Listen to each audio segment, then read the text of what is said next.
جب حضور نے یہ جملہ فرمایا تو رب تعالیٰ نے جواب میں یوں فرمایا السلام علیکہ ایھا النبی ورحمۃ اللہ وبرکاتہ. دیکھیں سلام کون کر رہا ہے؟ میرے نبی کو.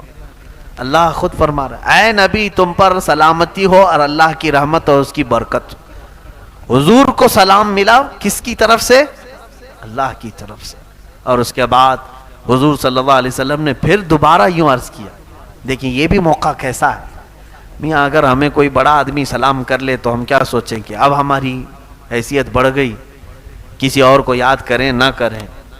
مگر حضور پاک صلی اللہ تعالیٰ علیہ وسلم کو جب اللہ نے سلام فرمایا تو حضور آگے بڑھ کر یوں عرض کرتے ہیں والسلام علینا وعلی عباد اللہ الصالحین.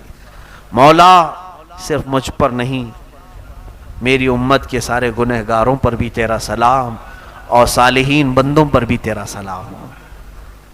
میرے آقا کہاں ہمیں فراموش کیے, کہیں ہمیں بھولے ہیں میرے آقا. رسول کریم صلی اللہ علیہ وسلم نے ہمیں کسی جگہ پر چھوڑ دیا ہے؟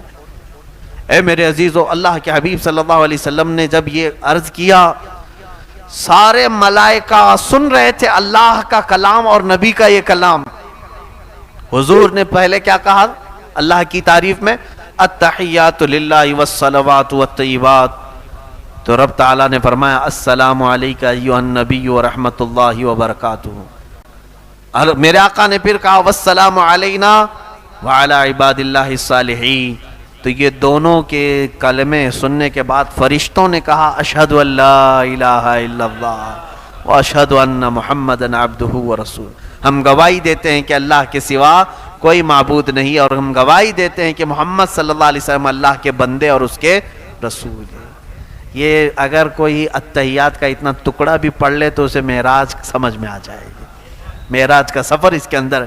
ہم نمازوں میں اتحیات میں بیٹھے تو یہ منظر تصور میں لے کے آنا چاہیے. یہ منظر تصور میں لے کے آئیں کہ رسول پاک نے یہ جملے ادا کیے تھے, پھر میرے مولا نے اپنے نبی کو سلام کیا تھا, اور اس کے بعد میرے آقا نے ہم غریبوں کو یاد کیا تھا, پھر فرشتوں نے سب شہادت بیان کی تھی, ہم بھی کیوں نہ فرشتوں کی شہادت بیان کریں. میرے عزیزو, رسول پاک صلی اللہ تعالیٰ علیہ وسلم جب وہاں سے چلنے لگے تو رب تبارک و تعالیٰ سے آپ نے ایک سوال کیا مولا مجھے تو نے انعام میں یہاں تک بلایا. دیکھیں کہاں کہاں حضور پاک ہمارا خیال فرماتے ہیں کہ سب یہاں تک آ نہیں سکیں گے, سب تیرے دربار تک یہاں تک نہیں پہنچ سکیں گے. میں جاؤں گا تو میری امت مجھ سے بار بار تیرے بارے میں پوچھے گی, اور وہ پوچھیں گے کہ یا رسول پاک آپ تو پہنچ گئے, ہم کیسے جا سکیں گے. اے اللہ میں اپنی امت کو کیا بتاؤں.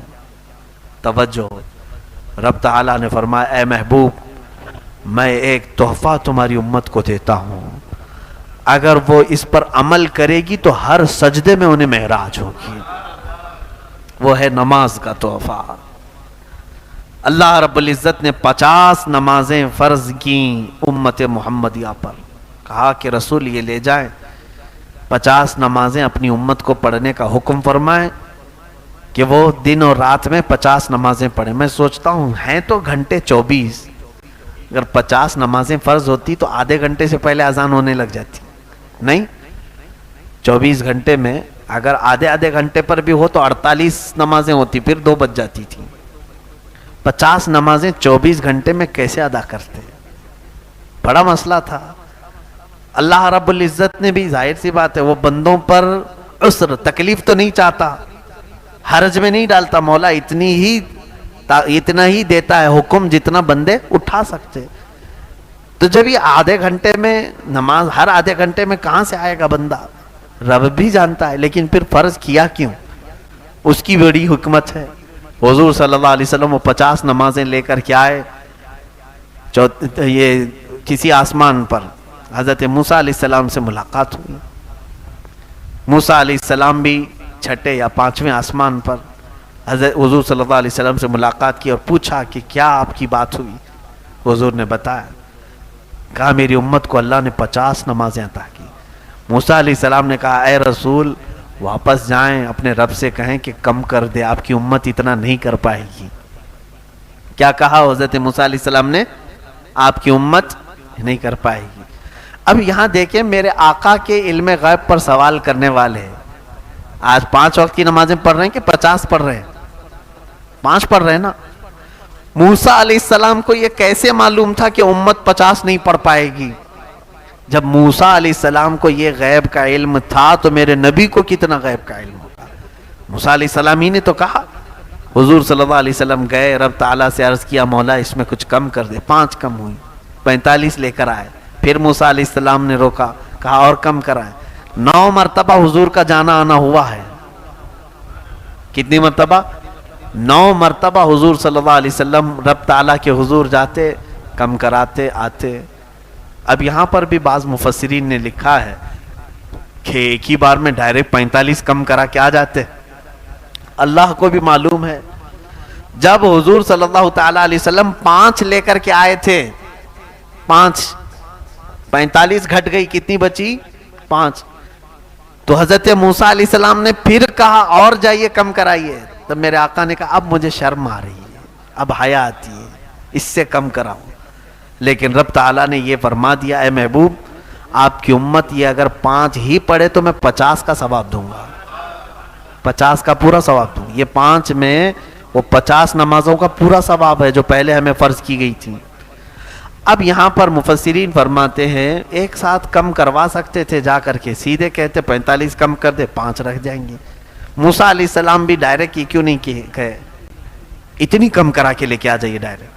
تو فرمایا موسیٰ علیہ السلام وہ تجلی جو کوہ طور پر دیکھ نہیں سکے تھے, جو ہلکی سی تجلی دیکھ کر غش کھا کر گر گئے تھے, موسیٰ علیہ السلام وہ رب ذوالجلال کی تجلیاں میرے مصطفیٰ کی آنکھوں میں دیکھ رہے تھے, میرے نبی کی آنکھوں میں دیکھ رہے تھے. آنکھوں میں آنکھیں ڈال کر کے مولا کو دیکھ کر آنے والی آنکھیں کیسی ہیں. تو اس لیے جب میرے آقا حضور صلی اللہ علیہ وسلم رب تعالیٰ کے حضور سے واپس آتے, وہ آنکھوں میں تازہ جمال و جلال میرے رب ذوالجلال کا. موسیٰ علیہ السلام توجہ سے دیکھتے اور پھر کہتے جائیے آپ. حضور صلی اللہ علیہ وسلم کا معاملہ یہ تھا اپنے رب کے حضور جتنی بار جاؤں کم ہی ہے, بار بار ملاقات کروں. اور رب تعالیٰ یہ چاہتا ہے کہ میرا محبوب آئے جائے آئے جائے.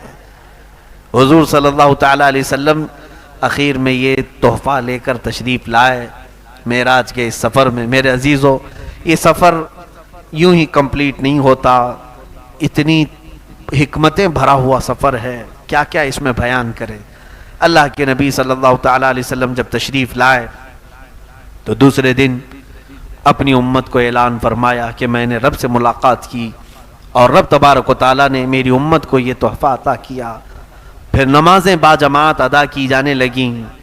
اے میرے عزیزو آج یہ جو نمازیں ہیں یہ اس معراج کا سب سے بڑا پیغام ہے, سب سے بڑا پیغام ہے. اور شب معراج منانے والے رات بھر بیٹھ کر عبادت کرنے کے لیے آج کئی لوگ آ جاتے ہیں, نوافل پڑھتے رہتے ہیں. شب معراج نوافل کا پیغام دینے والی رات نہیں, فرض نمازوں کی پابندی کرانے کا نام شب معراج ہے. اللہ تبارک و تعالیٰ کا یہ ہدیہ ہے, تحفہ ہے امت مصطفیٰ کے لیے. اور وہ آج امت محمدیہ صلی اللہ علیہ وسلم پیٹھ پیچھے پھینک چکی ہے.